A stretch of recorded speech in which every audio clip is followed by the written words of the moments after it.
Bueno, muy buenos días y buenas tardes también a todas las personas que nos acompañan desde los distintos países de la región iberoamericana. Mi nombre es Mónica Gomariz, soy la directora del Instituto Iberoamericano de Formación de la OEI, de la Organización de Estados Iberoamericanos, y hoy tengo el placer de darles la bienvenida a esta masterclass que un año más realizamos con el equipo de Pedagogías Invisibles, en el marco del Diplomado de Educación Artística del Presente, cuya cuarta edición empezaremos también en este curso 2025-2026. En esta ocasión vamos a hablar, según palabras de las propias expertas que hoy nos acompañan, sobre cómo muchas veces en nuestro día a día reproducimos microdiscursos que pueden generar sesgos y que afectan sin duda la forma de comunicarnos, de relacionarlos, incluso muchas veces de forma inconsciente, ¿no? Sin darnos cuenta. Para ello, las personas que hoy nos acompañan, Carmen Oviedo y Andrea de Pascual, nos van a dar algunas nociones sobre cómo trabajarlo, cómo detenernos, reflexionar, cómo mirarnos críticamente y avanzar también hacia una cultura más inclusiva para todos y todas y que evite caer, ¿no?, en estos errores.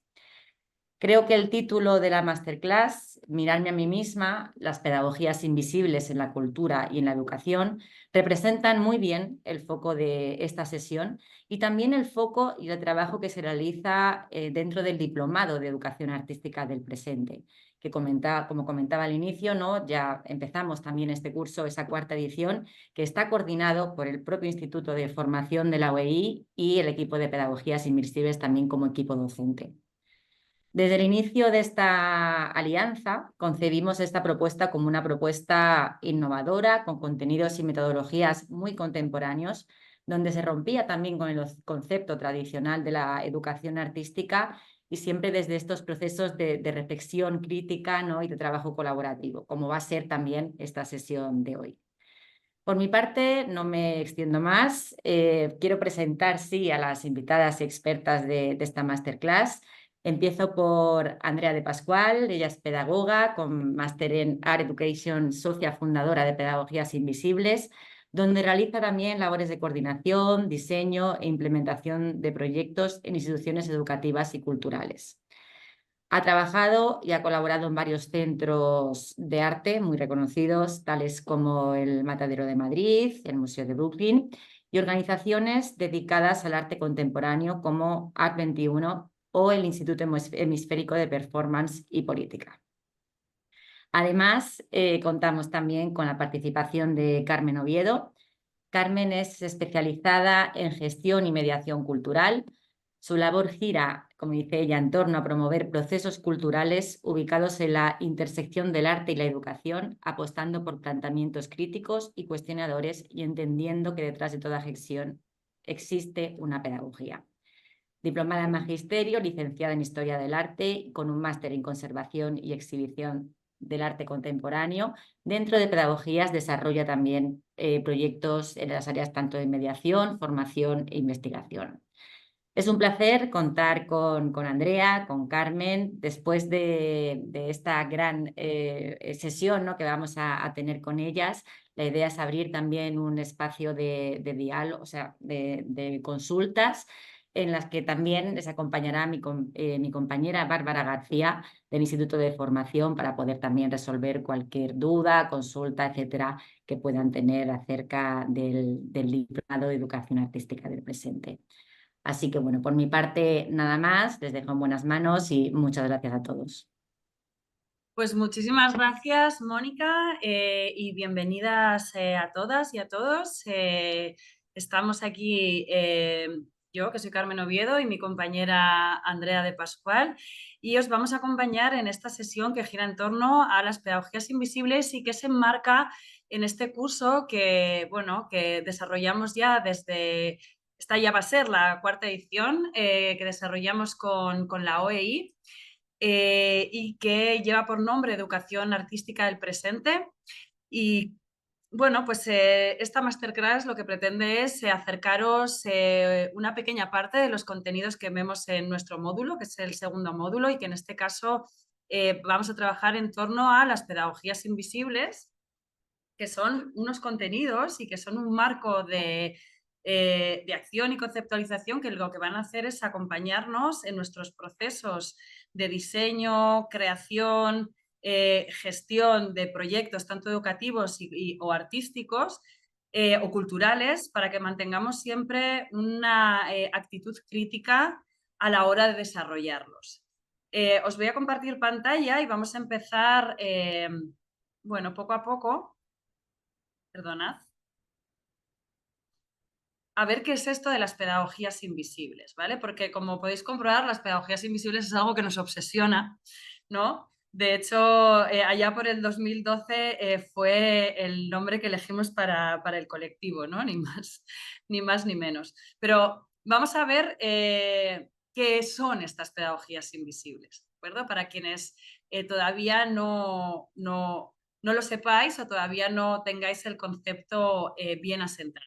Voy a leer con vosotras y luego lo explicamos mejor, ¿vale? Las pedagogías invisibles son el conjunto infinito e incontable de microdiscursos que suceden o que no suceden a la vez en un acto pedagógico. Y esto de que no suceden es importante y lo iremos viendo, porque lo que no se dice también es un acto pedagógico, ¿no? Que acontecen en un segundo plano, latente o inconsciente, que esto también es muy importante. Son todas estas pedagogías que nos entran directamente al inconsciente, no somos en la mayoría de los casos conscientes, pero que están, sin embargo, modificando nuestra manera de entender el mundo, ¿no? Y que están dirigidos además hacia un destinatario ideal y transforman el cuerpo y la mente de los participantes del acto pedagógico en cuestión. Podríamos hablar de muchas pedagogías invisibles, pero nosotras a la hora de trabajar y, bueno, en nuestra trayectoria y en nuestras investigaciones en torno a las pedagogías invisibles, las dividimos en 4 grandes bloques. Y son estos 4 grandes bloques los que os vamos a traer aquí para que, como en una especie de checklist, aunque no nos gusten las recetas, pero para que tengáis una especie de checklist a la hora de que os pongáis a hacer vuestro trabajo, vuestro proceso, vayáis a este contenido, que es una pequeña capsulita que os vamos a ofrecer aquí ahora, y penséis y repaséis estas 4 pedagogías invisibles y veáis cómo las habéis ido colocando en vuestro discurso, en vuestro proyecto, en vuestro aula, ¿no? O en vuestro contexto de trabajo, en definitiva. Y entonces nos vamos a ir a la primera pedagogía invisible, que es la direccionalidad. Voy a hacer el concurso para que no, claro, pero no podemos porque van seguidas. Entonces nos vamos a ir a la primera pedagogía invisible, que es la direccionalidad, y vamos a empezar con el vídeo, ¿verdad? Vale. Entonces, yo me muteo y empezamos con direccionalidad. A ver a qué os suena. Pensando, ¿no? A que os remite. Dándole una vuelta. Esto no habíamos pensado porque yo lo tenía pensado más en formato. Tengo 4 tarjetas, elegid el número y Carmen es más lineal. Ya tenía el support. Entonces, te ha quedado un poco raro. Pero vamos, dentro vídeo. Direccionalidad. Aquí vemos la típica clase en la que Clara va a dar clase por primera vez. Y ella siempre había pensado en su primer día como profesora que iba a dar la clase que siempre le hubiera gustado recibir. Pero con el tiempo se dio cuenta que había pensado que sus alumnos eran ella misma. Eso se llama direccionalidad. Es decir, pensar en una clase como si fuera un solo alumno, ¿vale? Un solo estudiante. Se me oye bien, ¿no? Que como no tenemos... sí. Entonces, ¿hay alguien que quiera contestar a esta pregunta? A la pregunta que voy a hacer sobre la direccionalidad. ¿Algún valiente, valienta que se quiera apuntar? Si no, lo que podemos hacer es que escribáis en el grupo, o sea, que escribáis directamente en el chat. ¿Hay algún valiente que quiera contarnos qué piensa que es la direccionalidad y que se afronte el reto? ¿O vais a contestar todas? ¿Vais a tener un minuto? Y vais a decirme contestaciones a esta pregunta. quiero que me digáis qué capacidades tiene el estudiante ideal de una clase. Pensar vosotras si tuvierais como profesores, profesoras de un aula, de un salón, qué capacidades ideales tiene que tener el estudiante que vosotras estaríais pensando. Como por ejemplo, que tenga buena memoria. Motivación, disposición, atención, escucha activa, que sea atento y proactivo, que tenga pensamiento crítico, que tenga un pensamiento divergencia, que tenga interés por aprender, que sea curioso, que active la creatividad. A ver, que se va, simplemente que esté en mi clase. Aunque esté en la clase está bien, ¿no? Que no esté pensando en otras cosas. Que sepa atender instrucciones, integridad, pensamiento abierto, inquisitivo, reflexividad, crítico, que sea capaz de asombrarse, hay un montón de cosas. Que tenga autonomía, que tenga ganas de estar en esa clase. Nunca he esperado nada de mis intervenciones, que esté feliz, me encanta. Que interprete profundamente de manera contextual, que tenga responsabilidad, que aprenda jugando, que quiera aprender, que tenga empatía con el otro. Bueno, han salido ya muchísimas cosas. Bueno, aquí es nuestro estudiante ideal, a ver si estamos a la altura como docentes de este estudiante ideal. Y esto os lo preguntamos porque muchas veces nos pasa que cuando nos vamos a preparar una clase, cuando nos estamos preparando la asignatura que vamos a impartir o si estamos en un contexto de un museo o no, estamos preparando una visita o un taller, ¿qué persona tenemos en la mente? ¿Cuál es el público que va a recibir esta situación de aprendizaje, este diseño que hemos preparado para ellos y para ellas? Y es que muchas veces pensamos en un destinatario ideal de lo que tenemos en la cabeza. Pensamos que ese alumno o alumna va a tener estas capacidades u otras. A lo mejor entramos ya como un poco desmotivados pensando, bueno, el alumnado de esta asignatura va a ser un desastre, entonces voy a bajar las expectativas.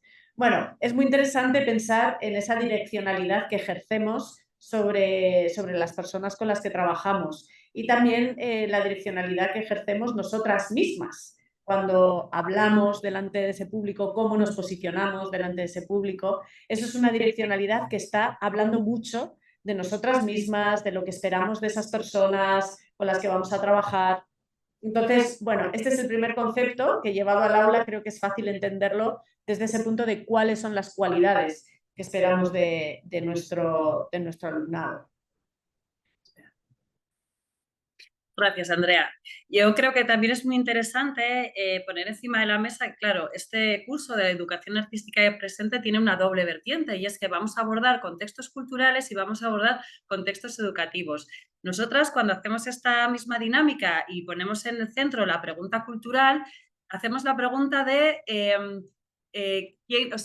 ¿quién es el visitante ideal de un museo, ¿no? Y entonces salen cosas como que el visitante ideal de un museo es el que pueda pagar la entrada, que normalmente son muy caras, o el que esté en silencio, porque normalmente en los museos te piden silencio, o el que sea capaz de entender el discurso de una audioguía, ¿no? Ahí también está la direccionalidad de la institución. Por ejemplo, la institución cultural, por ejemplo, tiene una direccionalidad muy clara. ¿Qué quiere que hagas la escuela? Como alumno, ¿qué espera de ti la escuela? Pues espera que seas capaz de estar 8 horas sentadas en un aula. Espera que seas capaz de seguir un currículum de cierta manera y espera que seas capaz de compartimentar tu conocimiento en asignaturas, por ejemplo, ¿no? O sea, ahí también es donde están las pedagogías invisibles de la direccionalidad en estos dos espacios. De hecho, en cuanto a la direccionalidad, y que tiene que ver mucho con cómo se articulan los contextos culturales, ahí está este concepto que nosotras traemos aquí, que es el de exclusión incluyente, ¿no? De hecho, lo recogemos de Paul Preciado, que yo no sé si le conocéis, pero es un teórico sobre la institución cultural y las instituciones en general muy crítico y muy atinado. De hecho, además bebe mucho de Foucault, y de hecho exclusión incluyente es un término que viene de su filosofía. Y este es un término que viene a decir cómo a través de esa direccionalidad las instituciones, tanto la cultural como la educativa, ejercen esta manera de incluir al otro, pero siempre como un otro. Y muchas veces en este juego en el que nosotras nos proyectamos en la persona con la que queremos estar trabajando, y muchas veces cuando son otro tipo de comunidades que nos son ajenas, activamos esa direccionalidad desde la exclusión incluyente, de incluir al otro, pero como un otro, ¿vale? Sabemos que este concepto, bueno, pues puede ser un poco intrincado, entonces os vamos a poner un ejemplo semipráctico. Como tenemos los micrófonos cerrados, os los vamos a ir guiando nosotras, ¿vale? Vamos a preguntar y responder nosotras mismas, pero no obstante, vamos a abrir el chat, si quieres, Andrea, y mientras yo voy hablando, dejo tiempo de reflexión y vamos recogiendo lo que va diciendo nuestra audiencia, ¿vale? Entonces, vamos a apuntar a este concepto de exclusión incluyente que nos hace entender mucho mejor qué es la direccionalidad y cómo nos proyectamos a nosotras mismas en nuestros proyectos y en lo que hacemos, ¿vale? Aquí viene el ejemplo. ¿Qué estamos viendo? Vale. Estamos viendo la web de un proyecto artístico, ¿vale? De un proyecto cultural. Estamos viendo a la fundación, que es una fundación internacional que se llama Arte Down, que lo que hace es trabajar con personas que tienen síndrome de Down, y lo que hacen es activar proyectos culturales con ellos y con ellas. Vale, hasta ahí más o menos este es el contexto de este proyecto que estamos viendo. ¿Dónde podemos estar viendo que estamos activando aquí la exclusión incluyente? No sé, si van saliendo cosas en el chat, las vas lanzando, Andrea, y yo os las voy a ir apuntando. Vale. Primero, no se está poniendo en el centro que esto es un proyecto cultural, sino que se está poniendo en el centro que esto es un proyecto de personas con síndrome de Down. De hecho, ya el propio título de la web lleva el nombre, ¿no? Entonces, se está haciendo un proyecto de exclusión, de inclusión, pero se está incluyendo ya como un otro, desde la otredad, desde poner una etiqueta y meter dentro, pero desde esa etiqueta, ¿no? Luego, además, cuando nos ponemos a analizar cómo se articula la producción artística, vemos que es todo un soporte bidimensional, acrílico, óleo, que son dos técnicas bastante tradicionales y que normalmente suelen estar circunscritas a cierto tipo de prácticas y de talleres, ¿no? O sea, cuando queremos hacer algo muy dirigido, muy poco experimental, en arte normalmente pues nos vamos a darle a alguien un pincel, unos pigmentos y hacer este tipo de obra bidimensional sencilla, ¿no? Luego, además, da muy poco margen a la creatividad, porque muchas de ellas, no sé si os dais cuenta, son réplicas de obras de grandes maestros, que lo vamos a poner muy entre comillas, ¿no? También lo que es un gran maestro. Y luego, además, es un proyecto que se mira a sí mismo, ¿no? Es un proyecto artístico que no tiende líneas hacia el ecosistema del arte y hacia el ecosistema cultural, sino que es un proyecto que se mira a sí mismo para sí mismo, ¿no? O sea, si vemos cuáles son las exposiciones, pues bueno, vemos que es un contexto propio de la propia sala, que tiene la propia fundación y que trabajan así. Hay una parte que es maravillosa y es activar la creatividad en todos los colectivos, ¿no? De hecho, los colectivos de personas con discapacidad y en gran medida de personas con discapacidad cognitiva no tienen garantizado el acceso a procesos creativos.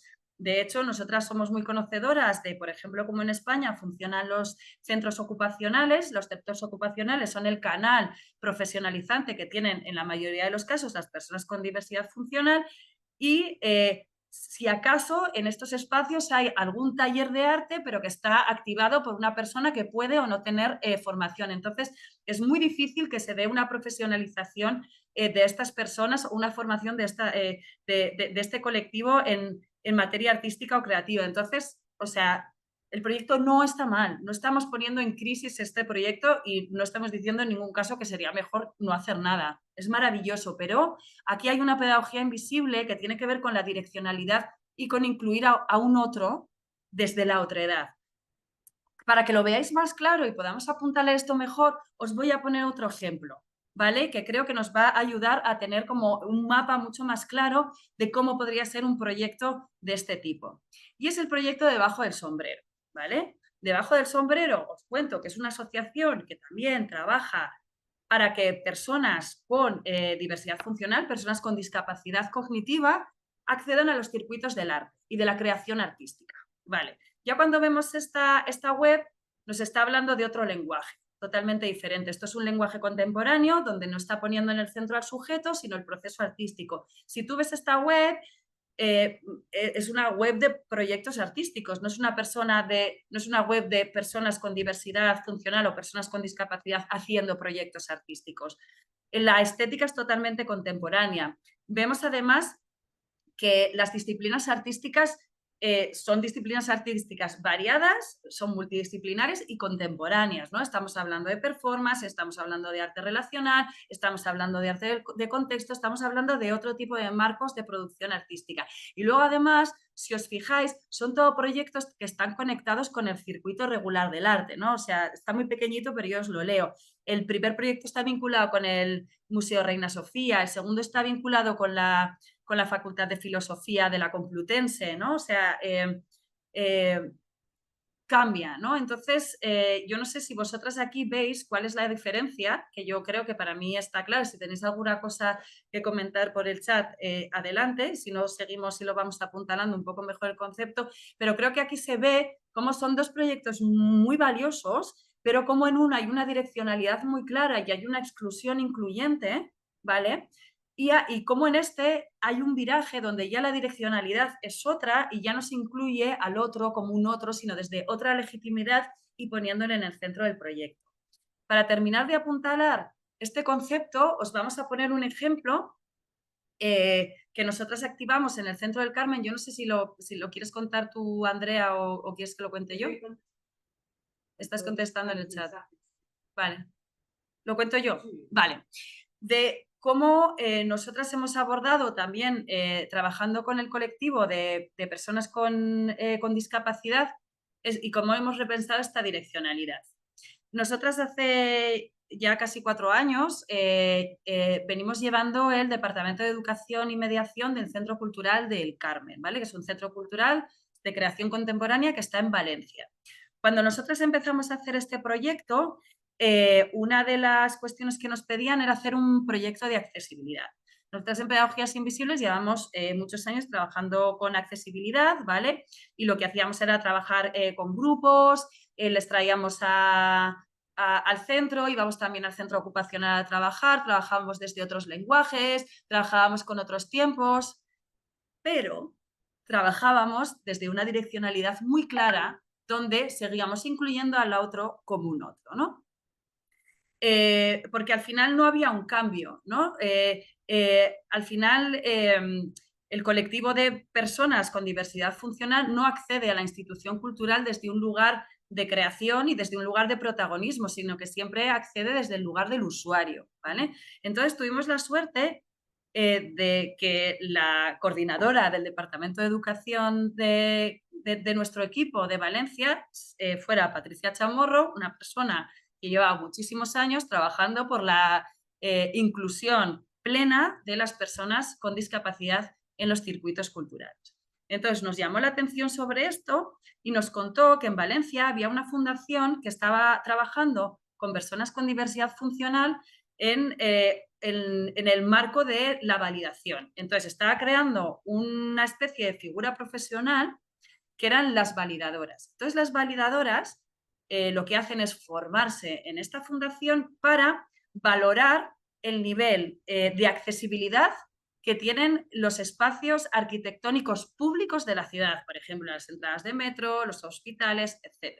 ¿Vale? Entonces, ¿qué es lo que hicimos desde el Centro del Carmen? Hacer una alianza con esta fundación para crear un grupo de validadoras que durante todo un año estuviese investigando en el Centro del Carmen, ¿vale? Para hacer ese proceso de validación, de tal manera que ellas se formaban en un marco cultural y nos formaban a nosotras y nos hacían una serie de recomendaciones y de investigación para al final del proceso generar un informe, entregárselo a la dirección del centro y que la dirección del centro pudiese ir implementando estos cambios y estas valoraciones. Claro, aquí ya el marco de trabajo es totalmente diferente, ¿no? Porque ya no estás trabajando con este colectivo que no tiene en la mayoría de los casos el acceso a una vida cultural plena asegurado, ya no desde el lugar del usuario, sino desde un lugar ejecutivo, creativo y activo, ¿no? Sigo adelante, ¿quieres comentar alguna cosa más? Le pregunto a Andrea, porque Andrea desde Pedagogías Invisibles es la que coordina el departamento de educación, por eso le voy tirando a ella. Pero bueno, tampoco nos vamos a extender más porque os tenemos que contar muchas cosas y no, y no nos vamos a entretener más. Y entonces ya nos vamos a la segunda pedagogía invisible, que es el lapsus, dentro vídeo. Muteate. Me muteo. Es que estamos en el mismo espacio. Uy, Tranqui. estamos. Lapsus. Ella está ¿Veis la pantalla? Sí, sí. Ella está enfrente de mí y entonces tenemos que ir jugando con los audios. Lapsus. Este es el típico libro de historia del arte de segundo de bachillerato, donde tenemos a Velázquez, a Goya, a Picasso. ¿Pero qué hemos olvidado? ¿Qué nos hemos dejado? Pues muchas vulvas nos hemos dejado por el camino, ¿no? Entonces, tenemos que recordar que aquellos contenidos que no son explícitos, que no están incluidos en nuestras materias, también están contando algo sobre nuestra materia. Esto es el currículum oculto, ¿no? que tanto se estudia en educación. Pero nosotros queremos llevarlo un pasito más allá. Entonces, más allá de aquello que nos dejamos, ¿no? En este caso, pues que ahora ocurre cada vez menos, pero que no nos da tiempo. Ay, en esta materia es que fíjate, no nos ha dado tiempo a ver lo que está ocurriendo hoy en día, ¿no? Que nosotras insistimos que la educación artística del presente lo que tiene que tratar y lo que tiene que trabajar son las problemáticas contemporáneas. Y muchas veces en nuestras materias, dentro de la escuela, nos sucede que no llegamos a lo más actual porque es que no nos da tiempo, se nos acaba el curso, ¿no?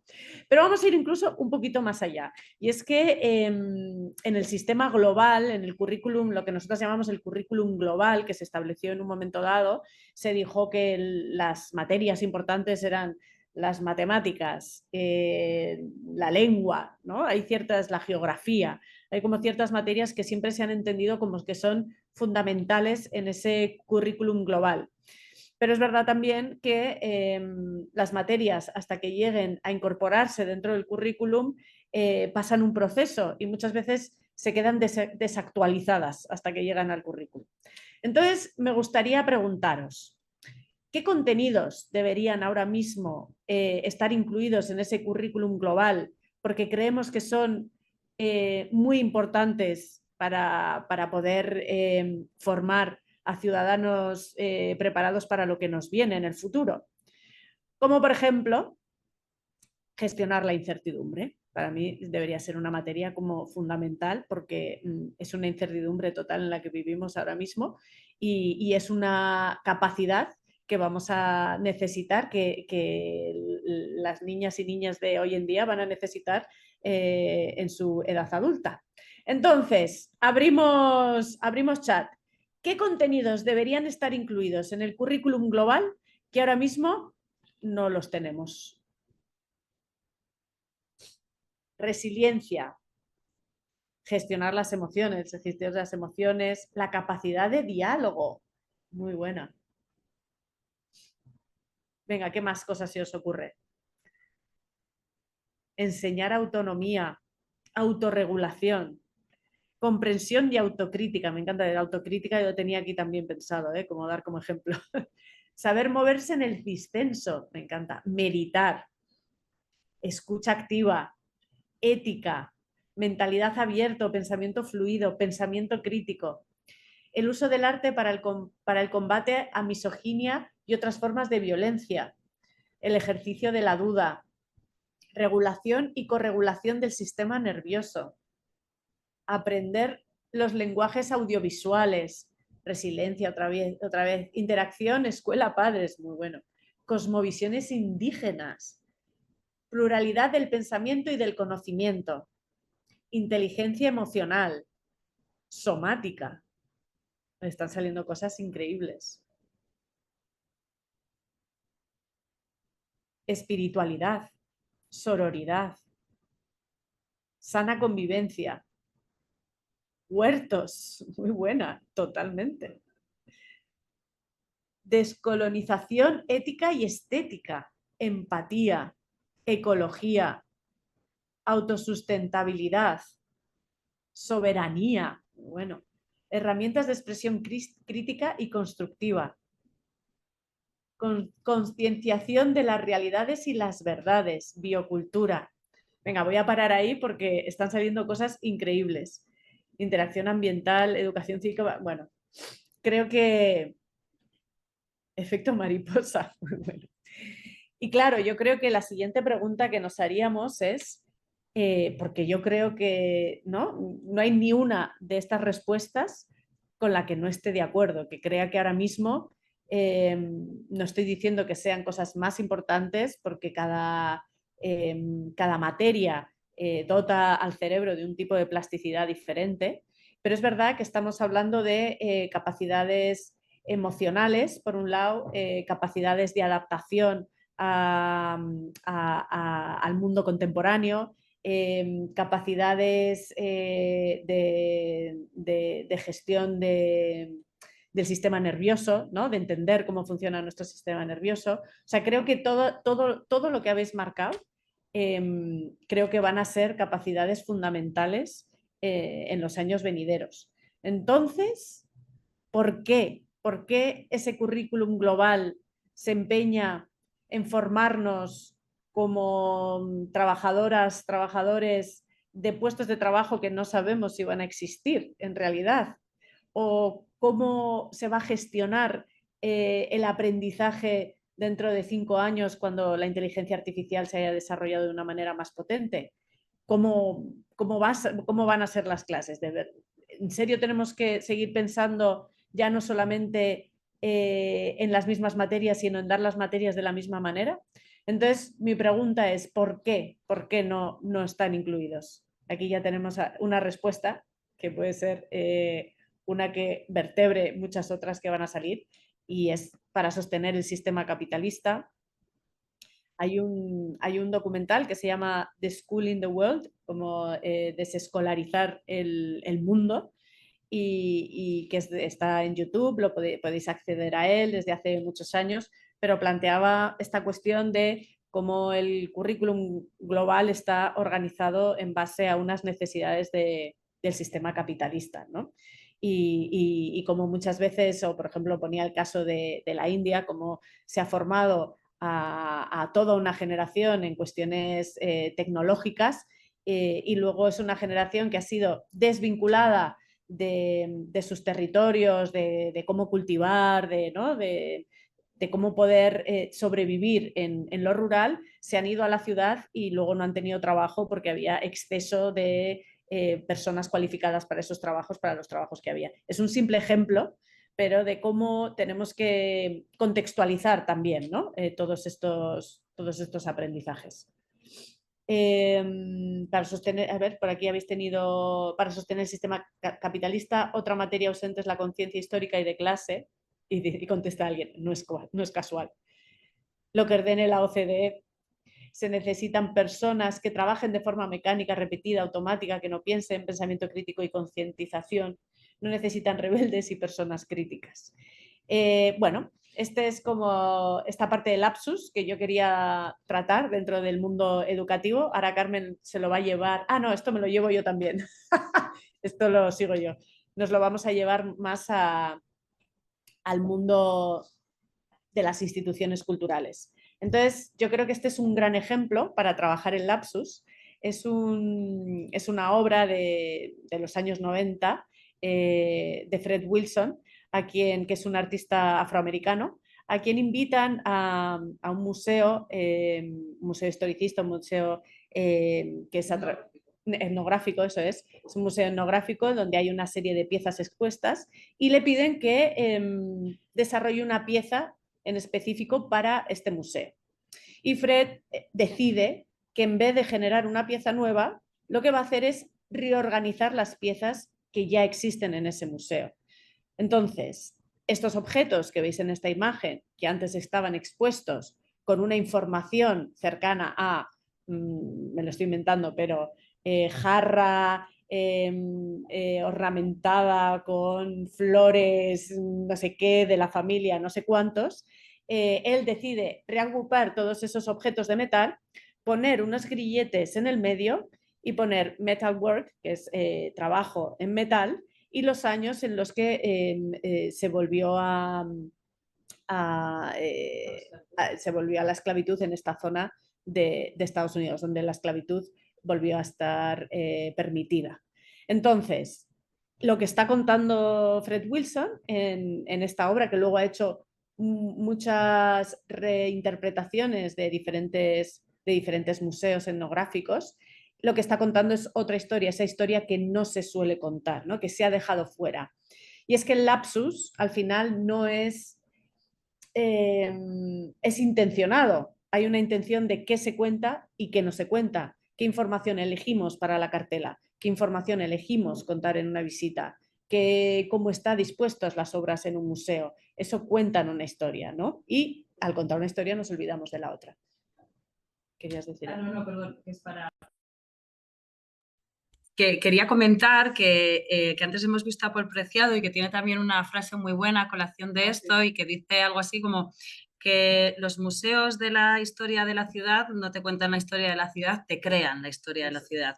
Porque al final los museos son legitimadores de relatos, ¿no? Es para lo que sirve el museo, ¿no? De hecho, cuenta que la escuela sirve para decirte qué es lo que tienes que saber, el hospital te dice qué es lo sano y qué es lo patológico, y el museo te dice cuál es el discurso legitimado y cuál no es el discurso legitimado.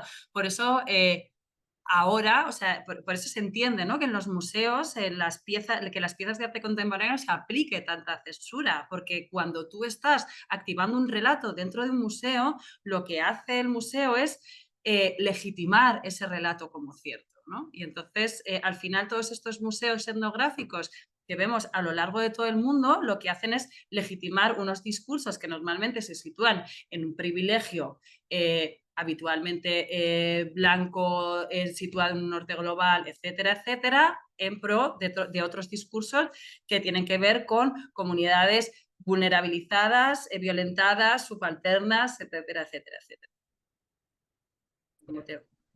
Pero no nos tenemos que olvidar que nosotras constantemente estamos ejerciendo lapsus por el contexto en el que hemos crecido, cómo nos han educado. Nosotras, por eso esta clase se llama Minarme a mí misma. O sea, no queremos que nos olvidemos que nosotras implementamos la direccionalidad sin darnos cuenta, implementamos el lapsus sin darnos cuenta. O sea, nosotras mismas muchas veces hemos tenido que preguntarnos por qué nos estamos haciendo ciertas preguntas y no otras, ¿no? A la hora de abordar un contenido, porque al final pues somos mujeres, pero somos blancas, somos occidentales, entonces tenemos una serie de privilegios que muchas veces no nos hacen darnos cuenta de aquello que estamos dejando fuera, que es esa otra edad que no estamos teniendo en cuenta. Bueno, pero precisamente por eso, y a través de esta idea de lapsus, estuvimos pensando sobre cómo las capacidades propias de la mediación cultural, y yo diría de cualquier educadora, ya sea en un contexto formal, informal o cultural o social, tenemos unas capacidades propias que tenemos que trabajar y que tienen mucho trabajo también de trabajo personal, digamos, ¿no? La primera de ellas... Igual, enmarcar un pelín el concepto de mediación cultural, que entiendo que todo el mundo lo tiene claro, pero por Perdón, si acaso... vale. La mediación cultural es el término que utilizamos para todo ese trabajo educativo que desarrollamos en las instituciones culturales, ya sea a través de exposiciones o de programas concretos donde trabajamos con otras comunidades, con otros públicos. Bueno, ahí marcamos, lo he hecho de una manera muy amplia, pero bueno, ya lo iremos viendo también de manera más profunda qué significa la mediación cultural cuando hagamos el curso. Entonces, esa primera capacidad que nosotras vemos clara es la de la alteridad. Voy a hablar de mediadora, pero podemos pensar en una educadora, ¿no?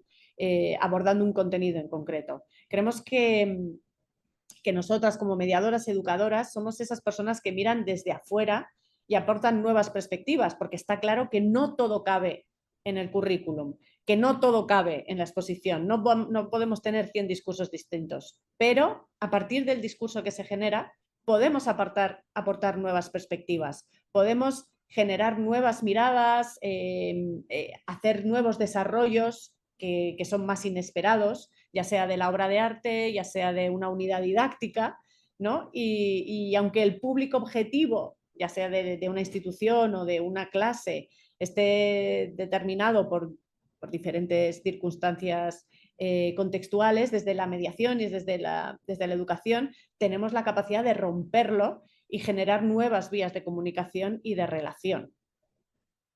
La segunda sería la capacidad de réplica, ¿no? Es decir, cuando hemos generado otro tipo de relaciones a través del aprendizaje, ya sea con nuestro alumnado, con el público o con comunidades concretas con las que trabajemos, pero ya se han establecido estas relaciones, tenemos capacidad de réplica, podemos generar con estas comunidades, con estos estudiantes, una contestación a ese contenido que se nos está ofreciendo, ¿no? Eso nos ayuda a activar la narrativa que se esté generando en una institución, en una exposición, en una asignatura, de maneras que no han sido preconcebidas previamente. Y además, esas respuestas, esa capacidad de réplica que estamos generando con otras personas, se puede dar en otro tipo de lenguajes. No tienen que ser lenguajes escritos, o pueden ser lenguajes visuales, o pueden ser performance, ¿no? Poder generar réplica a través de lenguajes que sean propios también de otras formas de pensamiento, digamos. Y la tercera, y muy ligada a las dos anteriores, es la capacidad de disidencia. Y es que no nos olvidemos que una institución siempre será una institución. La institución educativa y la institución cultural siempre serán instituciones, y de ahí no podemos salir. Por muy críticas y subversivas que quieran llegar a ser, siempre tendrán el riesgo de convertirse en algo cómodo para los intereses hegemónicos. Entonces, nuestro rol como educadoras o mediadoras es mantener las cosas en movimiento, que no sean atrapadas por esas lógicas institucionales, y así promover desde lo incómodo, desde el pensamiento complejo, y hacerlo tanto hacia afuera, es decir, con esos públicos con los que trabajemos, como hacia adentro, es decir, haciendo que las propias instituciones se reflexionen, hagan ejercicios de autocrítica y en última instancia poder generar prácticas instituyentes que fomenten que la ciudadanía también pueda participar de alguna manera en las políticas culturales. ¿Vale? Y entender la mediación cultural como producción cultural en este caso. Perdona. Yo creo que continuamos. Continuamos. Sí, violencia simbólica. Ah, espera, me muteo. Venga, vamos a por la siguiente, que nos quedan 2 y son -10. Se está cargando. Oh. A ver si funciona ahora. Si no me acuerdo de las imágenes. A ver, violencia simbólica.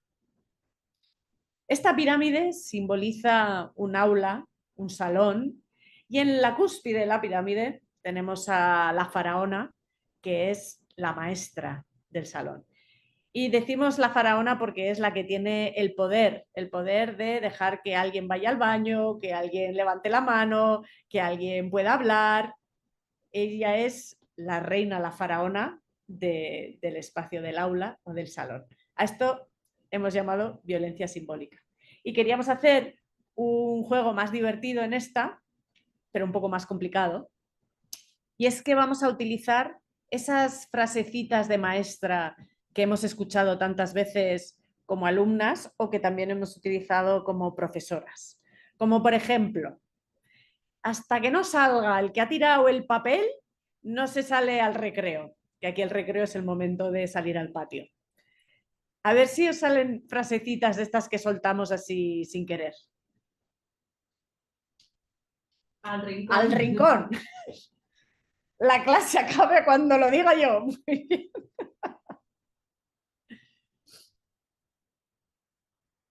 A ver si salen más.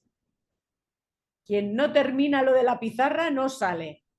No ven más allá.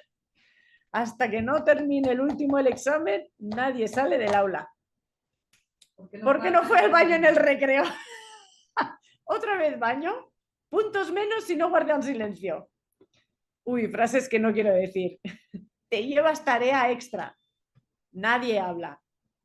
Boleta por la bulla, me encanta, ¿no? No tenemos ni idea, pero me encanta esa boleta por la bulla. ¿Qué no entendió?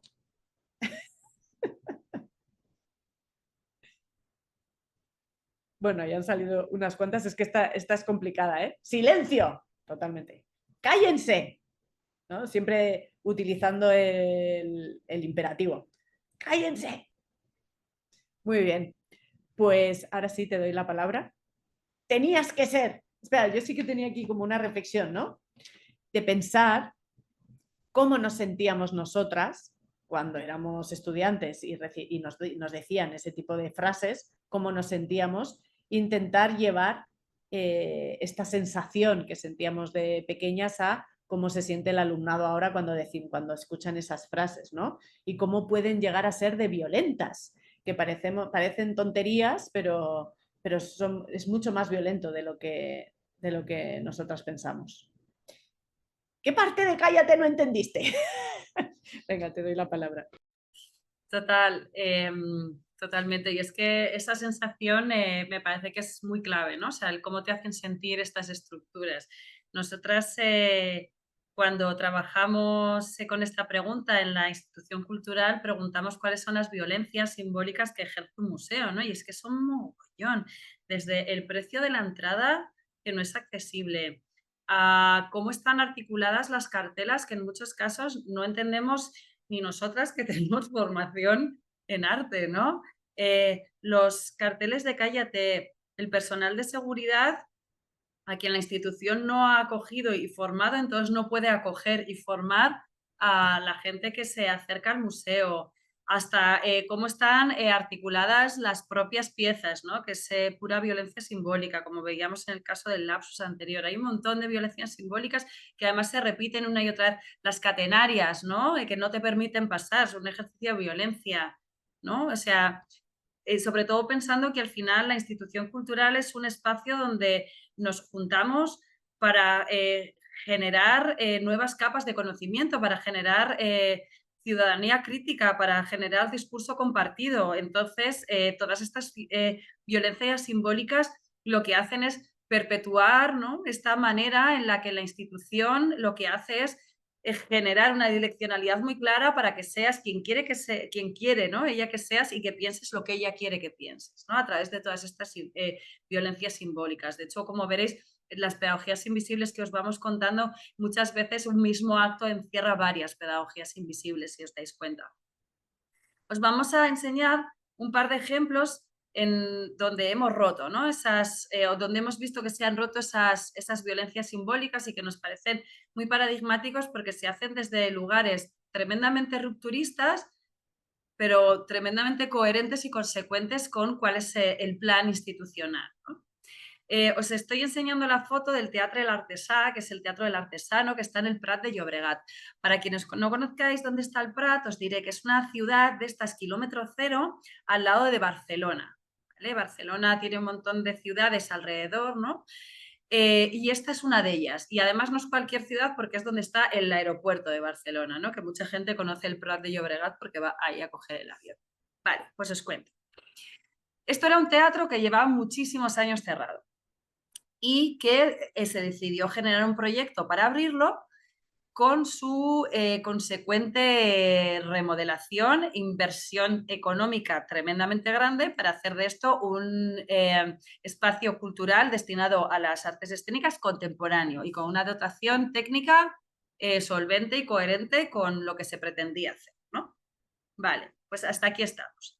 Entonces, es una institución pública, pertenece al ayuntamiento, así que cuando empiezan a sacar el concurso para la dirección, ¿vale? De repente ganan el concurso para llevar la dirección dos personas que la llevan de manera colegiada y conjunta, que son Cristina Alonso y César Comta.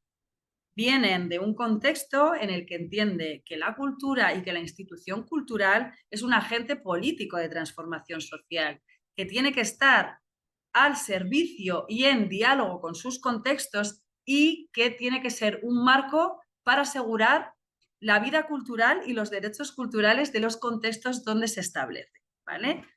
Claro, imaginaros, con esta filosofía de entender lo que es una institución cultural, llega el momento de la inauguración, ¿vale?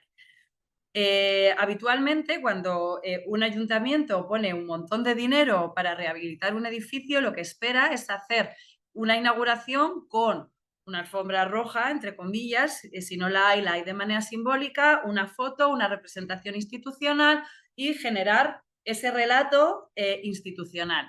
¿Qué es lo que pasa? Que llegan César y Cristina y dice, no podemos abrir nuestras puertas y situarnos en ese relato, porque nosotras lo que queremos es generar una imagen y un imaginario a la ciudadanía de que esto es un espacio suyo, de que es un espacio propio y de que es un espacio abierto a ellos, a ellas y a ellas. Y lo que vamos a hacer generando este tipo de inauguración va a ser concretamente generar la imagen contraria. Y entonces les dijeron al ayuntamiento que no iba a haber inauguración. O sea, os podéis imaginar lo que supone esto para un ayuntamiento que no se va a poder hacer la foto, ¿no? Pero consiguieron hacerlo. Y en vez de eso, lo que hicieron fue, durante los 3 primeros meses de apertura del Teatre del Artesà, lo que hicieron fue contactar con toda la población del Prat de Llobregat. Contactaron con todas las escuelas, contactaron con enlaces vecinales, con comercio local, con asociaciones culturales y X de todo tipo. Y lo que hicieron fue articular una serie de visitas donde la gente venía, les enseñaban todo el teatro, les explicaban toda la programación, les hacían entender dónde estaban y de qué manera podían participar de la vida del teatro y podían ser agentes clave dentro de la vida del teatro, y todo en el marco de la pregunta de qué lado de la butaca quieres estar, ¿no? Imaginaros cuál es el cambio y la subversión de esta violencia simbólica de una institución que te está poniendo la mano y te está diciendo tú estás ahí y yo estoy aquí, a una institución que de repente se abre, que pone una clase política y la representación política a un margen y pone a la ciudadanía al contexto en el centro y le pregunta qué quieres que seamos y cómo quieres participar. Porque esto es tuyo, porque esto, la cultura, es de la ciudadanía y la cultura se articula públicamente a través de los recursos de la ciudadanía, ¿no? Entonces, esto es un espacio donde a mí me parece que esa violencia simbólica, porque no hay nada más simbólico que una inauguración, de repente ¡pum!, se rompe. Y de hecho es muy guay porque hacen otras muchas cosas. Por ejemplo, no hay invitaciones. No existen las invitaciones. ¿Quieres ir al teatro? Pagas. ¿Eres el alcalde del Prat de Llobregat? Pagas. ¿Eres la directora? Pagas. Ahora, lo que hacen es que las entradas son muy baratas, son muy económicas. Y encima hay entrada para público mayor, entrada para gente en desempleo, entrada para público infantil, y aún así las entradas más caras suelen rondar los 8 euros, que para el ámbito nacional es una entrada muy, muy, muy económica y tiene una programación de primerísimo nivel. Otro momento de ruptura de violencias simbólicas es este que os voy a contar. Yo no sé si, bueno, vosotras, quién viene de los contextos culturales y quién no haya participado en ellos, pero seguro que todas tenéis en mente los talleres para familia de los museos, ¿no? Estos talleres para familia que te dicen que una familia está compuesta por 2 personas adultas, normalmente con la expectativa de que sean padre y madre, y 2 infantes entre 6 y 12 años, ¿vale? Porque los talleres para familias están articulados de esta manera. Es decir, si tú tienes un bebé, no puedes venir. Si tú tienes un hijo o hija en la adolescencia, tampoco puedes participar. Si tú lo que no tienes es hijos y eres una persona adulta viviendo con otras personas adultas, eso no es una familia, tampoco puedes venir. Si yo lo que hago es vivir con mi abuela, tampoco puedo venir, ¿no?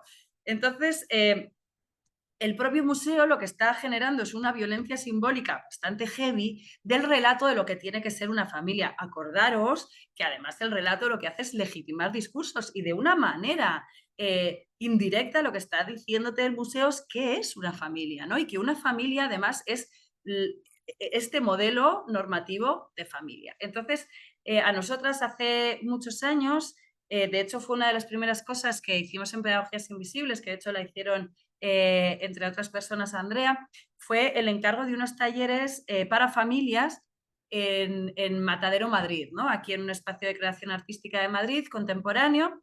Y entonces, a nosotras, que ya nos rechinaba mucho el formato, empezamos a investigar en estos formatos culturales intergeneracionales, ¿no? Entonces les propusimos que qué les parecería, en vez de hacer talleres para familias, hacer talleres intergeneracionales, ¿vale? Y entonces, estos son unos talleres intergeneracionales que lo que hacen es romper toda la pauta de la familia normativa, ¿no? Ahí ya, o sea, puede venir cualquiera, ¿vale? Y se considera familia cualquier cosa. Si vienes con un bebé, se considera familia. Si eres una persona adulta, se considera familia.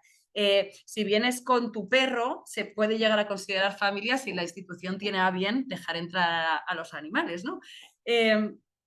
Todo puede ser una familia, ¿no? Y entonces empezamos a romper el formato desde ahí. Y luego también es que sucedió una cosa, y es que cada vez hay menos espacios donde podamos compartir la ciudadanía, lugares de aprendizaje sin que sean espacios de consumo. Cada vez hay menos plazas, ¿no? Cada vez esa plaza de pueblo donde todas nos juntamos desde todas las edades y pasamos la tarde, las ciudades cada vez van quitando más esos espacios y lo van desplazando más a entornos de consumo como son los centros comerciales, ¿no? O sea, casi el espacio intergeneracional por excelencia y el espacio que congrega a las familias por excelencia en Madrid es el centro comercial, ¿no? Entonces, el museo tiene que hacerse cargo de esto, ¿no? Y entonces empezamos a investigar en estos formatos, ¿no? Y tanto es así que nuestra compañera Eva Morales pues, hizo una tesis doctoral sobre esto. Y aquí, por ejemplo, os traemos un ejemplo de un taller intergeneracional que hacíamos en la sala Alcalá 31. Y en la sala Alcalá 31, que es uno de los sitios donde más hemos experimentado, pues claro, había exposiciones que llegaban y nos decían, es que esto para público infantil es muy complicado. Y les decíamos, todo se puede adaptar. Entonces, os voy a poner este ejemplo que es una exposición bastante complicada y con temática bastante adulta, ¿no? Entre comillas, ¿vale? De Bernardí Roig, que se llamaba Cuidado con la cabeza, y que lo que hacía era trabajar el término de espacios heterotópicos de Foucault. ¿Qué dices? ¿Qué son los espacios heterotópicos? Pues mirad, los espacios heterotópicos son espacios simbólicos o reales que desde que entras hasta que sales ha habido una transformación. Por ejemplo, la adolescencia. La adolescencia es un espacio, un lugar heterotópico. Tú entras en la adolescencia, sales de ella, no sabes cómo vas a salir, pero va a haber una transformación seguro. La cárcel es otro lugar heterotópico, ¿no? Y entonces, claro, ¿cómo nos llevamos este concepto de lugar heterotópico, que es bastante más complicado, ¿vale? Pero lo resumo, para trabajar con el público intergeneracional, donde puede haber un niño de 2 años y una persona adulta de 98 años, ¿vale? Pues al final un espacio heterotópico es un ritual y todo el mundo entiende lo que es un ritual, ¿vale? Y entonces lo que hacíamos era convertir toda la visita, todo el taller, en una especie de ritual donde íbamos generando partes del ritual y donde además acabábamos fuera, que la sala Alcalá 31 tiene un respiradero de metro donde habían metido una obra y entonces todas estas túnicas se levantaban y empezaban a volar las máscaras y ahí se generaba una especie de performance muy chula al final. No me voy a ir metiendo en cómo estaba diseñada, ¿no? Pero que bueno, a lo que me refiero es que siempre se puede hacer, ¿no? Y al final esas violencias simbólicas que nosotras planteamos en torno a los conceptos, pues bueno, siempre se pueden trabajar. Y luego, muchas de las cosas que tomamos como normales no son normales, son normativas y vienen además articuladas a través de violencias, ¿no? Como es el caso de qué piensa un museo que es una familia. Y ya nos vamos a la última pedagogía invisible, que es la opacidad. ¿Te muteas? Nada.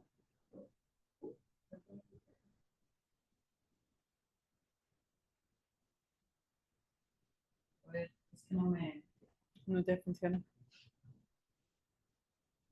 Si no, es que no me lo... no te preocupes. Espera, puedo hacer eso. Si no lo explico, no te preocupes. No, es que este vídeo es muy bueno. Carmen se ha Vale, empeñado ya en poner está. el vídeo. Ya lo tengo, perdonad, ¿eh? Vale. Opacidad. Pues es que no me deja... ¿No te deja poner el vídeo? No me deja minimizar la imagen. Bueno, Dadme medio segundo, perdona. Lo hago ya. vale, pues yo voy introduciendo el concepto. Ahora. Opacidad es un concepto que hace alusión, es lapsus, violencia simbólica, direccionalidad y opacidad. Es que Blanca está preguntando cuál nos dejábamos fuera. Vale, entonces, Vale, opacidad. opacidad, venga, va, pues pon el vídeo ya.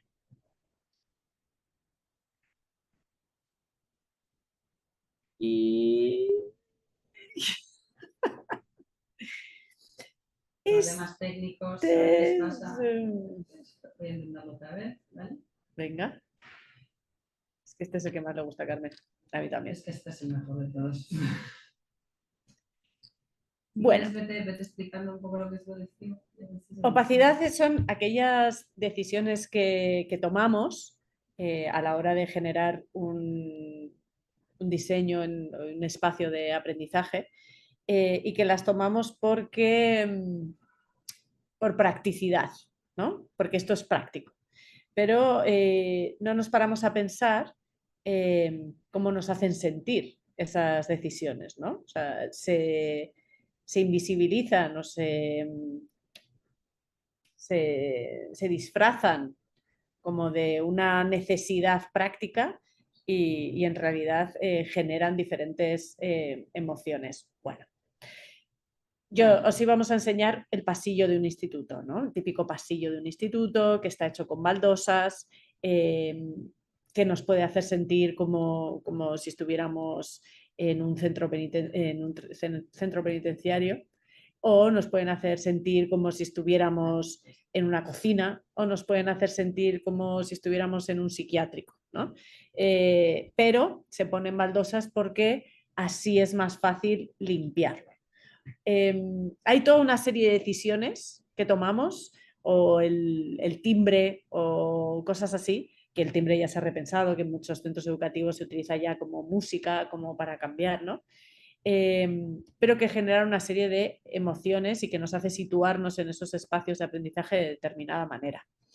Entonces, mi pregunta era que pensáramos juntas sobre qué cosas tienen en común un centro educativo y una cárcel, como por ejemplo las baldosas. Mira, en Costa Rica aún se usan las sirenas y eso también ocurre en los centros penitenciarios. Y las mallas perimetrales, horarios rígidos, uniformes en muchos casos.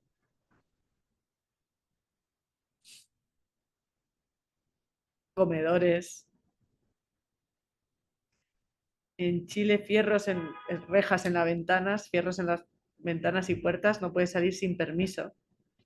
Espacios reducidos, hacinamiento, ritmos marcados, un lugar para la persona docente frente al estudiantado, muy bien. En Honduras, uniformes, muros, infraestructura, timbres, reglas para uso de los espacios, baños, patos, aulas, uso de murales, directores. Ay, es muy rápido. Las aulas siempre son cubos en concreto o ladrillo, como en una cárcel. Limitaciones de tiempo y uso de los espacios comunes. Hoy en día cámaras, muy bueno. Vigilancia, totalmente, es verdad. O sea, se están añadiendo nuevos elementos. Bueno, dejamos aquí porque...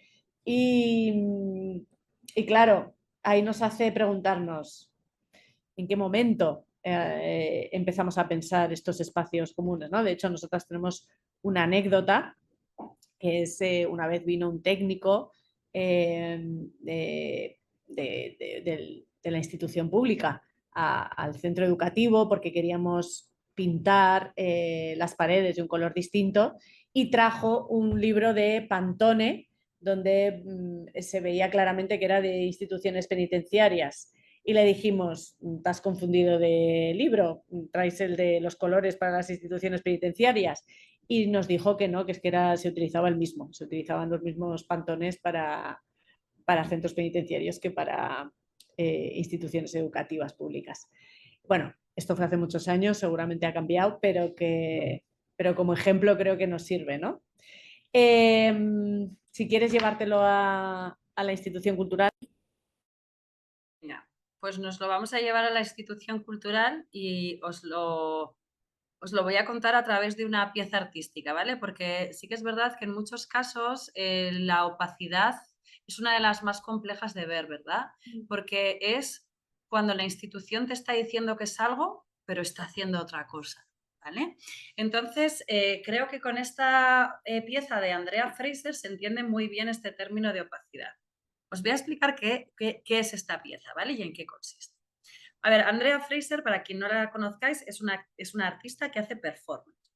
Y entonces hace esta performance que se llama Little Frank and His Car, ¿vale? Y la hace en el Museo Guggenheim de Bilbao. Pero lo interesante de todo esto es que no es una performance comisionada por el Museo Guggenheim de Bilbao, sino que está grabada con cámara oculta, ¿vale? Y entonces lo que hace Andrea Fraser es coger la audioguía y performar, ¿vale? O sea, es decir, escenificar con su cuerpo lo que está diciendo la audioguía.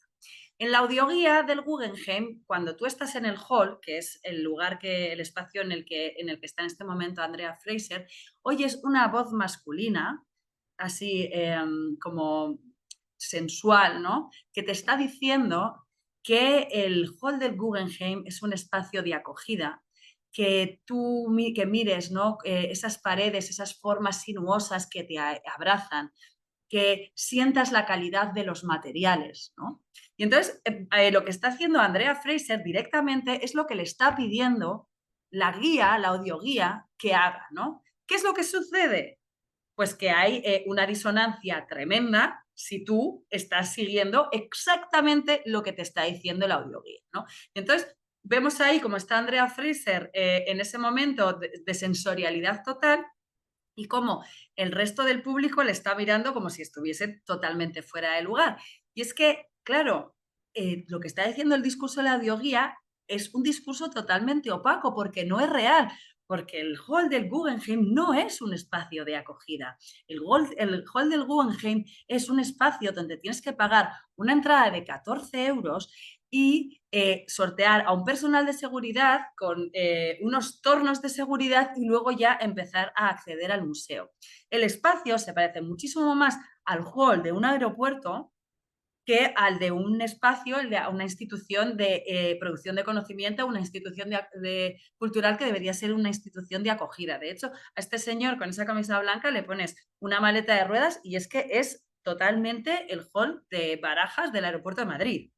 ¿Vale? Entonces, eso es el discurso opaco, ¿no? Esa es la institución diciéndote, hola, soy un espacio de acogida, y cuando tú estás performando, o sea, cuando tú estás activando con tu cuerpo exactamente lo que te está diciendo que es la institución, la disonancia es brutal, ¿no? Entonces, Andrea Fraser con esta performance lo que nos hace ver es cómo el Guggenheim de Bilbao activa este discurso opaco, ¿no?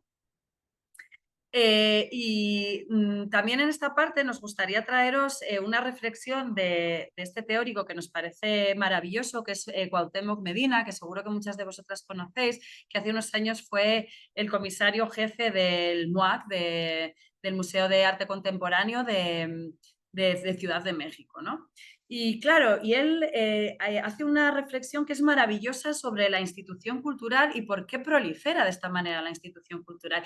Y él viene a decir algo así como que, a ver, las ciudades tienen que entrar en la liga de las grandes ciudades capitalistas del mundo, ¿no? Y entonces el capitalismo, cuando empieza ya como a articularse como lo que soy después de la revolución industrial, decía que todas las ciudades tenían que tener su biblioteca nacional y su Museo Nacional, ¿no? Y entonces ahí estaban construyendo, ¿no?, metódicamente estos edificios, que luego ya más adelante todas las ciudades tuvieron que tener su campo de fútbol y su aeropuerto para participar en la Liga de las Ciudades Capitalistas Mundiales, ¿no? Y que después de esto hay un momento donde todas las ciudades tienen que tener su museo de arte contemporáneo. Entonces, no sé si en otros países sucede lo mismo, pero es que en España hay un momento a partir de los años 90, donde ya bien entrados los años 90, donde empiezan a proliferar en todas las capitales de provincia edificios comisionados a grandes arquitectos para hacer museos de arte contemporáneo, ¿no?, donde se hace una grandísima inversión cultural y que nos parece maravilloso que haya museos de arte contemporáneo, pero que son espacios que están totalmente deshabitados, ¿vale? Porque no son espacios que están hechos realmente para tejer la cultura del contexto. Ese es el discurso opaco. La realidad es que fue una maniobra y sigue siendo una maniobra de representatividad política, de turistificación, de crecimiento económico, pero no de generación de cultura, ¿no? Entonces, vamos viendo ahí donde en la institución cultural se le va colando el discurso opaco, ¿no? Entonces, hay una entrevista a Cuauhtémoc Medina que le hacen en Sunia, en la radio del MACBA, que nosotras ponemos como materiales en el curso, y que es maravillosa y no tiene desperdicio, y escuchar cómo habla y cómo pone en crisis la institución cultural contemporánea, de verdad es imperdible, tenéis que escucharla porque es maravillosa. Y entonces, ya muy brevemente, o sea, vamos a ver, porque tenemos que ir terminando, nos estamos pasando mogollón, es que nos enrollamos como persianas siempre. Uno de los discursos más opacos que tiene la institución cultural es la campaña escolar. Es así. Se supone que la relación entre la institución cultural y la escuela tiene que ser una relación simbiótica en la que todas aprendemos, pero lo que le pasa a la institución cultural con la escuela es que tiene ahí un público cautivo que le va a venir, que le va a sumar cuota de visitantes y que le da en general exactamente igual si la experiencia de ese alumnado es significativa o no. Lo voy a pasar muy por encima porque es algo que contamos más profundamente en el curso, pero nosotras hace varios años lo que empezamos a ver es qué tanto tiene de significativa la típica visita al museo de coger al alumnado, subir al autobús, llevar al museo, vamos a hacerle la visita, subir al autobús y vete, y cuáles son las necesidades que tiene la escuela de relación con la institución cultural para generar procesos significativos. Entonces, a colación de esto, pues creamos Levadura con una serie de objetivos que lo que hacían era subvertir los pilares fundamentales donde se asientan habitualmente las campañas escolares. Y bueno, y a partir de ahí creamos un proyecto de residencias que hemos tenido activo durante, bueno, desde 2014 hasta 2022. Luego también en el curso os hablamos de esta publicación que se llama Foto Fija, que lo que hace es ahondar en este concepto que ya os ha introducido Andrea, que es el concepto de la mediación cultural, que es todo este marco de prácticas que lo que hace es poner en relación la cultura con la ciudadanía. Y por último, queremos cerrar esta sesión con esta frase de Rita Laura Segato, que es una antropóloga argentina que para nosotras es cabecera y que habla de cómo podemos pasar del proyecto histórico de las cosas al proyecto histórico de los vínculos. Cómo la institución cultural y la institución educativa, como muy bien habéis señalado, al servicio de dinámicas capitalistas que lo que hacen es querer generar o productores o consumidores, cómo podemos tomar desde la responsabilidad el mando de estas instituciones en la medida de nuestra posible gestión para que ya no estén al servicio de generar cosas, producir cosas o cosificar relaciones, sino desde el lugar de vincularnos como seres humanos. Y con esto cerramos nuestra sesión. Nos disculpáis porque creemos que nos hemos pasado un poco de tiempo. Imaginaros todos los contenidos que os vamos a contar en el curso si es que vais a participar en él. Esto solo es un contenido de una sesión de uno de los módulos. Es un curso de 6 módulos donde vamos a hablar desde cuestiones que tienen que ver con las que os hemos contado hoy. Hay un módulo específico que da María Caso, que da un marco conceptual a la educación artística del presente. Vamos a hablar de metodologías de investigación, tenemos un módulo de ecologías, otro de prácticas decoloniales, otro de feminismos. Y bueno, que os animamos a que entréis, bichéis un poco el curso y bueno, y esta clase, esta sesión nos sirve un poco y a vosotras también, pues más o menos para ver desde qué lugar y desde qué posición articulamos los contenidos del curso. Os agradecemos muchísimo que hayáis permanecido ahí durante tanto tiempo. Estáis 112 participantes, así que os agradecemos mucho que hayáis estado ahí. Y os agradecemos mucho también la participación. Esta sesión sin vosotras no lo hubiésemos podido hacer, como habéis podido comprobar. Os mandamos un fuerte abrazo. No sé si hay alguien de la OEI, Mónica, si quiere decir algo, y si no, pues nada, nos despedimos y con un poco de suerte pues nos volveremos a ver en la formación de la OEI o seguro que en algún otro lado. Así que nada, hasta la próxima.